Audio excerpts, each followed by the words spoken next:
Middle east में तनाव लगातार बढ़ा हुआ है और इसी बीच देर रात को हिजबुल्लाह ने लेबनान से इजरायली क्षेत्र की ओर दर्जनों रॉकेट दागे। इजरायली रक्षा बलों ने कहा कि इसमें से केवल 5 रॉकेट ही इजराइल में प्रवेश कर सके।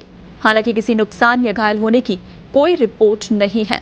इजराइल की मीडिया रिपोर्ट के अनुसार हिजबुल्लाह ने पश्चिमी गलील पर रॉकेट हमले की जिम्मेदारी ली है। बेरूत में आतंकवादी समूह के सैन्य प्रमुख की हत्या के बाद 48 घंटों से अधिक समय में ये पहला हमला है। एक बयान में हिजबुल्लाह ने दावा किया कि उसने लेबनानी गांव चामा में एक इजरायली हमले के जवाब में उत्तरी सीमा समुदाय मेडजोवा पर दर्जनों रॉकेट लॉन्च किए। चामा में हमले में कथित तौर पर 4 सीरियाई मारे गए और कई लेबनानी नागरिक घायल हो गए।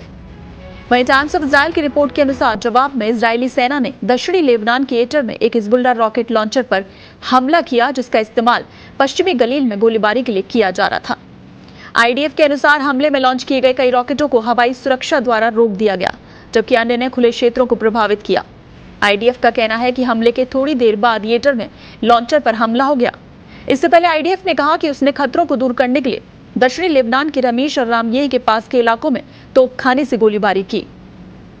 आईडीएफ ने कहा कि पश्चिमी गलील क्षेत्र में सक्रिय किए गए अलर्ट के बाद लेबनान से आई कई मिसाइलों का पता चला और उनमें से कुछ को रोक दिया गया, बाकी खुले इलाकों में गिर गए। कोई हताहत नहीं हुआ।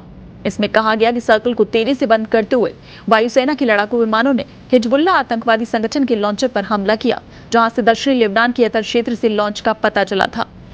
इजराइल द्वारा शीर्ष हिजबुल्लाह कमांडर फुआद शुक्र को मारे जाने के बाद क्षेत्र में तनाव और बढ़ गया, जिसके बारे में उसका कहना है कि गोलन हाइट्स में हुए हमले के प्रतिशोध में था, जिसमें 12 बच्चे मारे गए थे।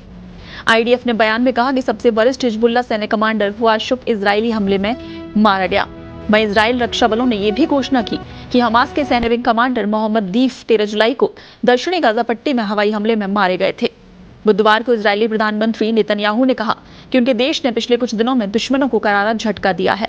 उन्होंने ये टिप्पणी हमास के राजनीतिक नेता इस्माइल हानिये और वरिष्ठ हिजबुल्लाह कमांडर फुआद शुक्र की मौत के कुछ घंटों बाद की।